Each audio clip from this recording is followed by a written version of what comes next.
Bilyones ang mabilin nga economic losses sang nagluntad nga power outage diri sa Mayo Western Visayas, partikular na sa Isla Sang Panay nga nagdangat sang 3 ka adlaw. Dako nga kadulaan sa ekonomiya sang Rion Size ang inadlaw nga lapnagon nga power outage kag labing apektado man diri ang mga ospital kag negosyo nga nagasalig sa kuryente para mapatigayon ang ilang mga operasyon.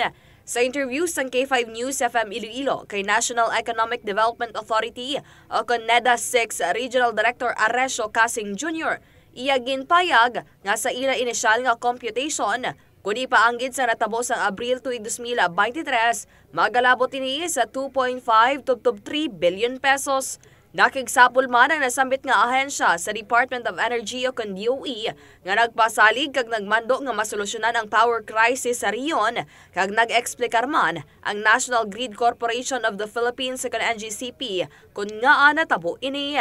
Sa masunod nga Regional Development Council o RDC6 meeting, pag-diskusyonan man ini, lakip na ang pagbalay sa mga long-term solutions agud hindi na iniliwat maeksperiensyahan sa mga taga-Panay kag kaiping nga mga kaprobinsyahanan. Suro pa sa direktor, mahimo kuntani nalikawan sa ikaduwa nga tinion ang lapnagon nga power outage sa Isla Sang Panay kag probinsya sang Negros Occidental kung nahimo sang NGCP ang maging pasalig nga solusyon kag rekomendasyon sa natabo sang tinalikdan nga Abril tuig 2023.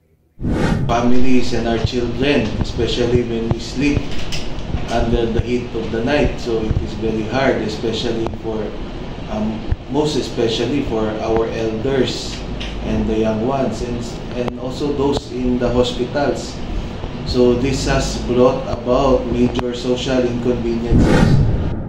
Balita gikan sa NEDA Region 6. Inisi ka K5 Kim Montaño Caluyo para sa kampyon nga serbisyo publiko kag kalingawan sa kampyon nga estasyon sa Iloilo, K5 News FM.